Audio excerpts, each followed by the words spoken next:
Halimbawa sa damit nyo, kung ayaw nyo maghawak, o pwede naman. So ayan, ito naman, ito-try natin itong flashlight na to. So ipapakita ko sa inyo kung gaano siya kaliwanag. So papatayin ko lang yung ilaw. Ayan, so ganito kaliwanag tong ilaw na to.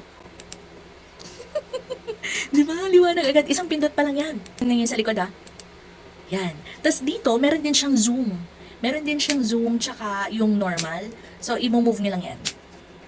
Okay? So, kung may malayong tao dun sa kabila, ayan, isusong nyo lang siya, tapos pwede nyo ibalik siyang ganun. Ayan yung isang pindot. So, try natin. 1, 2. Yung pangalawa, medyo magdidim.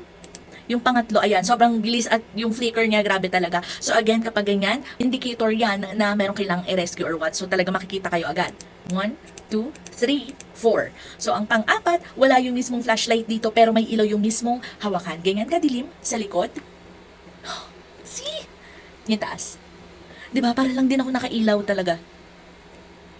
Diba? Lakas. Ano pa? 5. Ayan, yung 5 medyo nagdim ng kaunti. Yung pinakailaw. Pero kahit nagdim, tingnan nyo, maliwanag pa rin. Diba? Ayan. Diba? At ang maganda dito, meron din siyang declip na ganyan. Okay? Clip on. So, pwede nyo siyang isabit sa inyong mga bag. Or halimbawa sa damit nyo, kung ayaw nyo maghawak, o pwede naman. Diba? Pwede siyang ganyan. So, ayan. Kaya maganda na meron kayong ganito na mga flashlight. And again, ito ay merong zoom. Okay? So, ilalagay ko dyan sa yellow basket. Check out nyo na.